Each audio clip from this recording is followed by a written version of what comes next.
জি হুজুর করা বিরোধী দলের রাজনৈতিক বৈশিষ্ট্য নয়। মাননীয় স্পিকার, আপনাকে ধন্যবাদ। আমি একজন বীর মুক্তিযোদ্ধা প্রাইমারি স্কুল টিচার কৃষকের সন্তান। মাননীয় স্পিকার, বাজেট কোনো দলের নয়, বাজেট সরকারের বা জনগণের।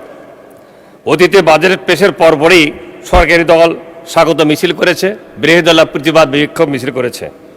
সংসদের ভেতরে বাইরে সরকারি দল বিরোধী দল পরস্পর বিপরীতমুখী কথা বলবেই, এটাই গণতন্ত্রের চরিত্র।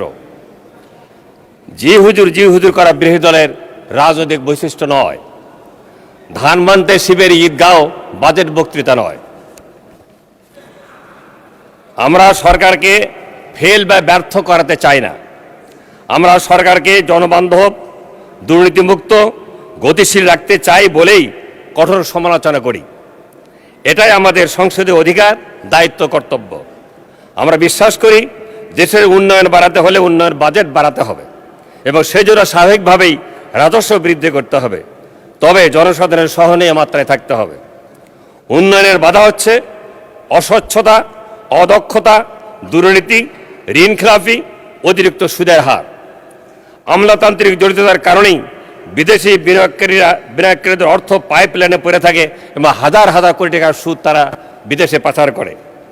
এবারের বাজেটও আমাদের সুদ পরিশোধ করতে পারে 1,70,000 কোটি টাকা। মাননীয় স্পিকার, আমার মনে হয়েছে মাননীয় অর্থমন্ত্রী জাতিকে অন্ধকারে রেখে নিজেকে বাহাবা নিতে চান নাই, বরং বাজেট বক্তৃতা তিনি অনেক সত্য কথাকে সত্য হিসেবে স্বীকার করেছেন এবং অর্থনীতির ক্ষেত্রে ভয়াবহ চিত্র তুলে ধরে জাতিকে সতর্ক করেছেন। এজন্য মাননীয় অর্থমন্ত্রীকে শ্রদ্ধা জানাই এবং ধন্যবাদ জানাই।